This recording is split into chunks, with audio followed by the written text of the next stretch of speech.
As some of you may know, recently I've had some issues with my 2002 Honda Blackbird where it's showing an FI light. That FI light has just been the bane of my life recently.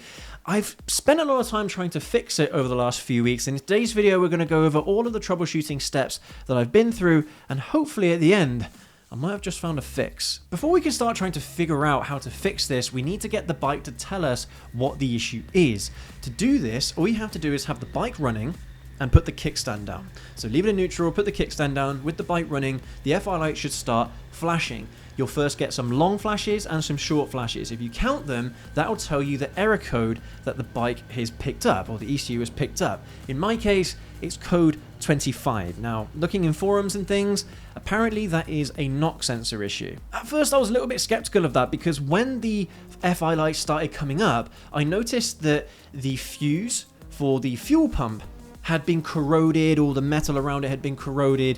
So I got that all cleaned up. I had a new fuse, I installed a new fuse. I thought that I'd fixed the issue, but unfortunately, over the last few months, it's just kept on coming back. I can get the code to go away, but it's only temporary. If I ride the bike past 5,000 or 6,000 RPM and onwards, that's when it just pops up again. Once it pops up, there's no really getting rid of it until you turn the bike off and turn it back on again. I've done that a couple of times. It does clear the code initially, but it always comes back. So I know that there's something else going on. And just to make doubly sure that it wasn't still a fuse issue that I was dealing with, I decided to run a little test where I had the bike running and I just pulled the fuse. The bike died immediately. Put the fuse back in again, started the bike back up, it came back, no problem whatsoever, no issues running or anything like that. So you'd think that if there was still an issue there, the bike wouldn't run at all, or it would run really rough, or it'd be intermittent, something like that. But no, the bike runs absolutely fine. So at that point, I kind of knew that I was in for something a little bit worse than just a corroded fuse. It's funny because when I bought the bike and I took the seat off for the very first time, I noticed that there was an old dirty rag just stuffed right at the very back, kind of like behind where the brake light is.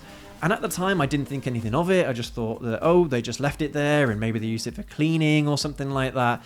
But it's only when the FI light came on and I started going through forums is when I knew what that was for. Pretty much what people are saying is that if the ECU is rattling around in there, it will throw up an error code. So I was like, well, okay, let's try stuff it with as many cloths as I possibly could to make sure that it's not going anywhere and it's nice and snug and secure. I really didn't think that it was going to help me in any way, and unfortunately that did turn out to be the case. It hasn't helped whatsoever. So at this point, I thought to myself, right, let's start listening to the bike. The bike is saying that it has an issue with the knock sensor, so let's go ahead and see if the knock sensor is all right. I actually had a very similar issue with my old Honda Civic, and they both use the same knock sensor, funnily enough. But with that one, you could tell quite easily there was something wrong with it because the little plastic kind of plug where the plug goes into was broken, so I knew it needed to be replaced. So I thought, well, maybe I've got something similar with the Blackbird. So I started off by undoing the bolts for the fuel tank, and initially I did want to take the whole thing off. But when I had a look under there, there were lots of cables, there were lots of tight fuel lines and things that I would have had to have undone in order to get the tank off, so I didn't want that hassle. I just decided to leave those cables in place. There were a couple of electrical connections that I had to disconnect because I couldn't quite lift the tank up high enough. So one I think was just the cable for the fuel pump. Another one, I'm not sure what the cable was for, but it went back towards the end of the bike. So I just disconnected those. That gave me enough space to lift it up, and at that point I had plenty of room to work. As soon as I had my first little peep in there, I saw immediately where the knock sensor was. Funnily enough, it was harder to get to on my Honda Civic because you have to take the whole inlet manifold off. Maybe if you had small hands, maybe you could reach it, but there was no way I was going to be able to do it on the car. So luckily on the Blackbird, it was a little bit easier. All you have to do is lift the tank up and you can see it immediately, and you can actually reach it with some tools. Unfortunately though, as soon as I got my first look at it, I thought, there's nothing wrong with that. The plastic looks all absolutely fine. If anything, it might have been replaced at some point, I don't know, but yeah, I unplugged it and everything looked absolutely fine to me. Just to make doubly sure, I did undo the knock sensor. I took it out of the engine, had a little visual inspection of it, make sure the plastic wasn't cracked, make sure there was no corrosion or anything like that. It was all absolutely fine, no issues there. So unfortunately, yeah, the bike is lying to me.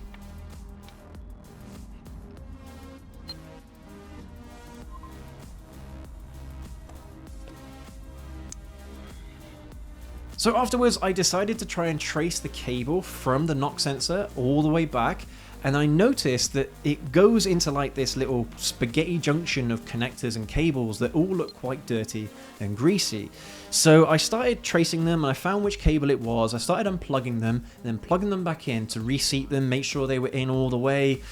And I mean, nothing looked out of the ordinary. The outside looked quite dirty, but the inside of the connectors looked absolutely fine. So I plugged that all back in again and kind of left it at that. I have also tried on a couple of occasions to unplug the ECU, plug it back in again, make sure it's all in all the way, make sure all the connectors are there. I've also checked the cables, the little wires, the individual wires, to make sure that they're not frayed or damaged. They all look absolutely fine. I even tried twisting it and turning it around the other way and putting it in, hoping that, I don't know, that somehow a loose connection or something like that would be the issue, but again, I had no luck there either. Just after putting everything back together again, I turned the bike on just to make sure that everything was all connected properly and the bike ran properly. Everything looked okay, there wasn't an FI light at this point, so I thought, right, I'll take it out for a test ride and just see what happens.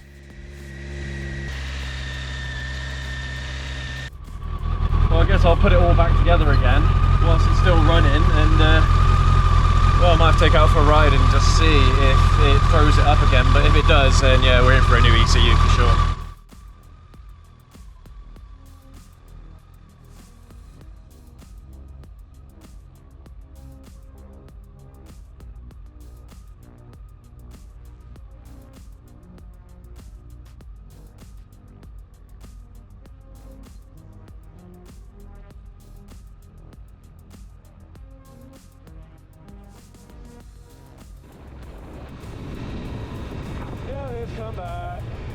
And lo and behold, not even 5 minutes into my test ride, the FI light comes back on again.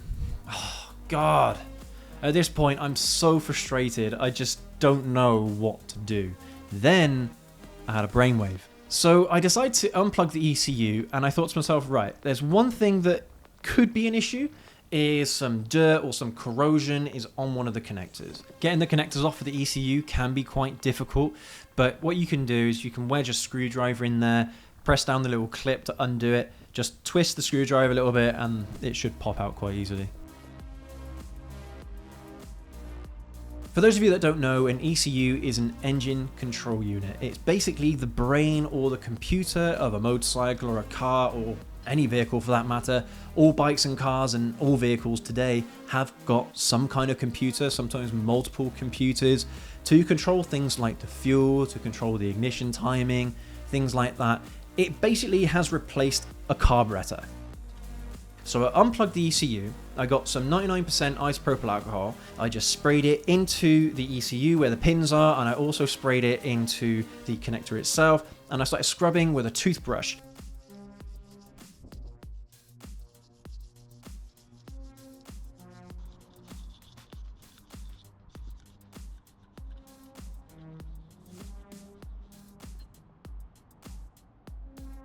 Then afterwards I let it dry for about half an hour, plugged it all back in again, and went out for a test ride. But as you probably can tell already, it came back again.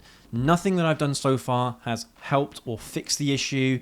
One last thing I decided to do is try and clean the connectors in that little spaghetti junction. If you remember earlier in the video, I disconnected them all, used again isopropyl alcohol with a toothbrush, gave them a nice clean kind of on the outside, on the inside where the connectors actually go.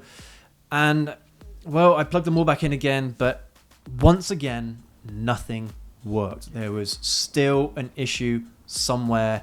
And then I figured out where the issue was.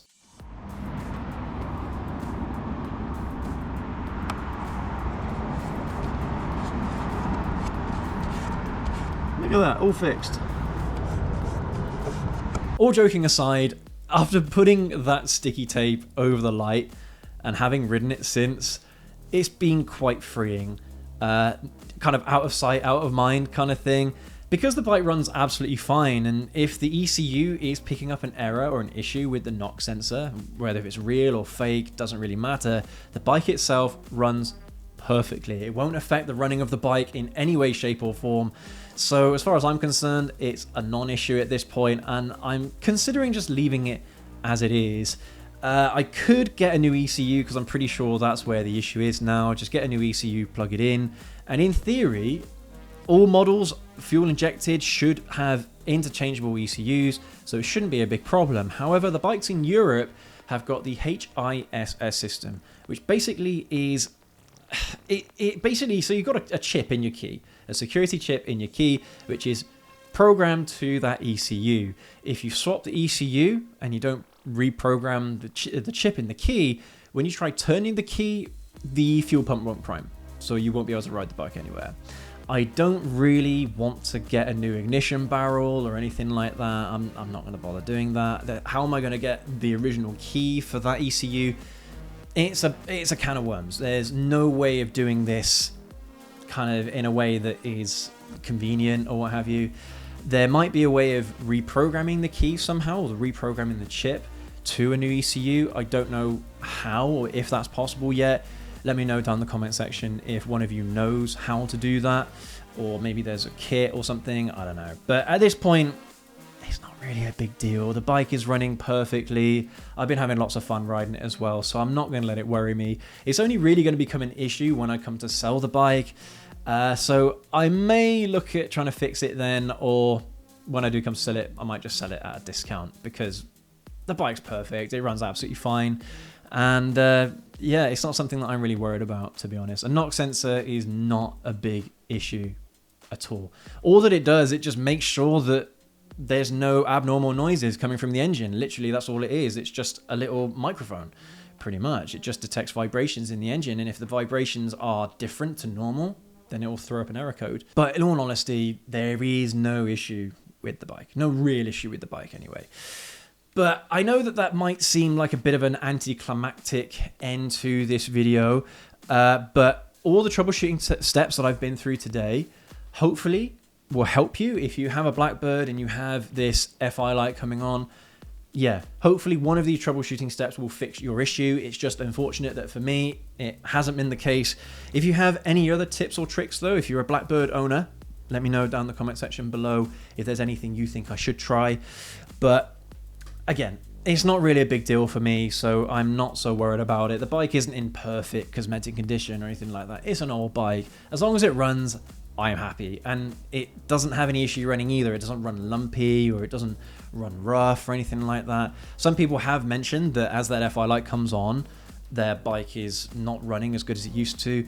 I haven't had that issue. So I'm not worried about it. Until the bike starts having real trouble running, I'm not going to worry about it.